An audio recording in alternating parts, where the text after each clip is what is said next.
Once there is a problem with the line, then don't go online on the second floor now. Now connect to the external network with this one line. Generally speaking, the computer room has operation and maintenance. Someone will check regularly. Airtightness is also very strong. Let's talk about a single point of failure. Once this line is broken, the second floor will not be able to access the internet. And someone might have a way. If this thread breaks, just connect the 3 devices below. If it breaks later, the traffic on the second floor is like this. Do you think this is feasible? It won't work. Access layer switches usually have a performance problem. Even terminal. In the future, the lower layer terminal traffic will be aggregated from the upper connection port, sent to the upper aggregation layer device. On the whole, it has no way to withstand higher concurrent traffic at the same time. For example, this is a 48-port switch.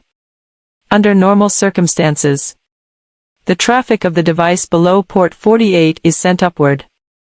Suddenly it's broken. Then its traffic goes this way. And it suddenly wants to send more than 90 traffic.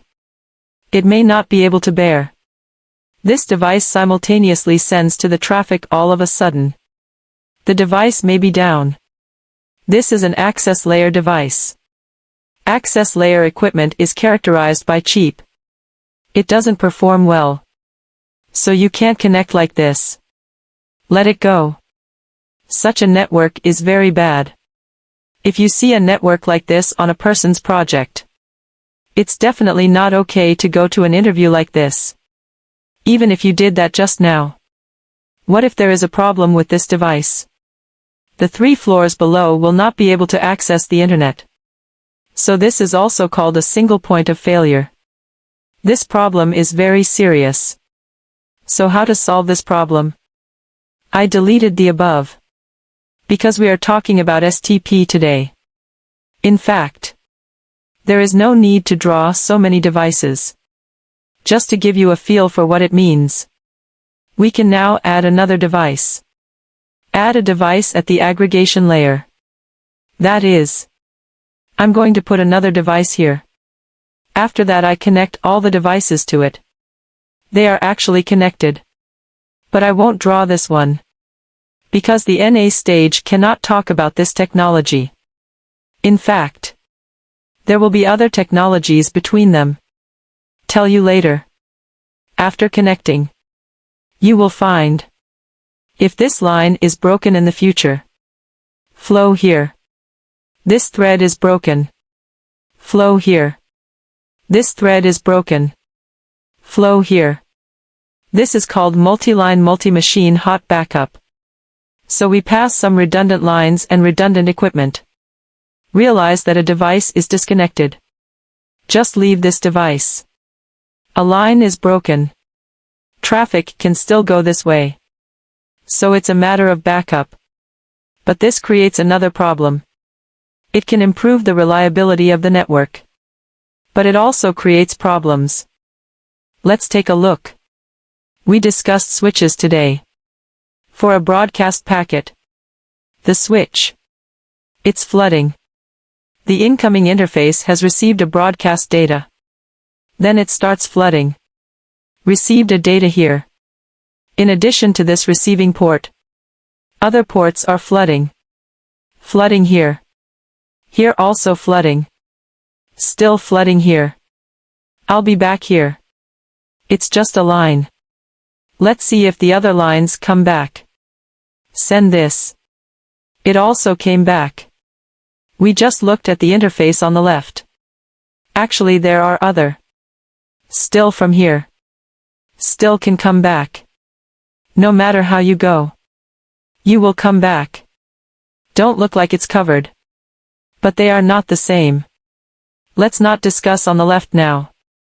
Because the right side is actually sending out at the same time. No matter how this flow goes, all switches are flooding broadcast traffic. Then the switch sends a data packet. You will find it keeps charging. Everyone is sending it. These devices are also the same. Just this one broadcast message is sent here endlessly. This is the problem of packet flooding. It's called endless flooding. Always a broadcast packet.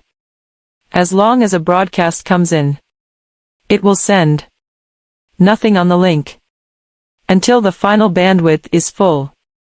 After that the device is down.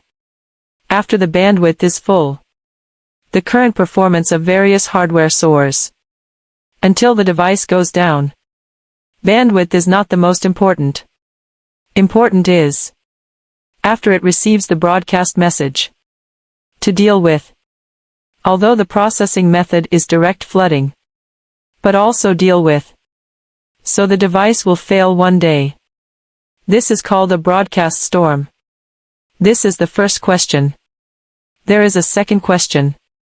We just learned something called MAC address table. It stores the correspondence between the MAC address and the interface. For example, the MAC address of this host is A. This interface is 1. This interface is 2. This interface is 3. You will find, since a message was generated just now, because it has been receiving this broadcast packet, the source MAC of the broadcast packet is A. When data comes in, the MAC address table of the switch will record interface 1 corresponds to A. But when sent back, or this broadcast packet, the switch will record that interface 3 corresponds to A. In the same way, let's do another.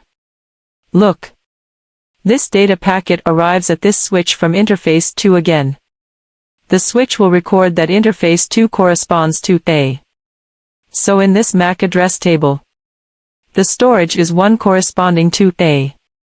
After a while, 2 corresponds to A. Then 3 corresponds to A. This is called the shock of the MAC address table, also known as MAC address table drift. It's all a very bad phenomenon. Our network is for normal business data forwarding. For example, a data is sent. Query MAC address table forwarding. Now in this MAC address table, for a while, A corresponds to 1. A while corresponds to 2. 1 will correspond to 3. Messages sent out in different periods. They are all sent from different interfaces. Amazing. This business cannot communicate normally. After the data is sent out, the host A cannot be found. So you'll find out now. This architecture creates 2 problems. A broadcast storm. One is MAC address drift. Both problems are difficult to solve. It will seriously interfere with our business. Before multi-line multi-machine hot backup, our business traffic forwarding is fine. It's nothing more than a bit of a single point of failure. Less stable business. But now even if the line is broken and redundant, but if the line continues, this problem can't be solved. Since we want to improve the reliability of the network, then it will bring some new problems in the network. We are now going to solve this new problem. We want to keep the network architecture like this. At the same time, new problems arising from the network architecture must be solved. Then we need new technology. There is a technology called Spanning Tree Protocol, called STP. Let's start with a brief introduction. For example, there is a loop. There is a broadcast storm. Then we can now do automatically block some interfaces. Everyday situation. This blocking is not to turn it off, but to mention one more thing. Logical blocking. This interface is open, but it does not forward business data. That is, this interface is not closed. When it sends data daily, still receive. After we run STP, we'll send a message called BPDU message. If this message flows through this interface when sending,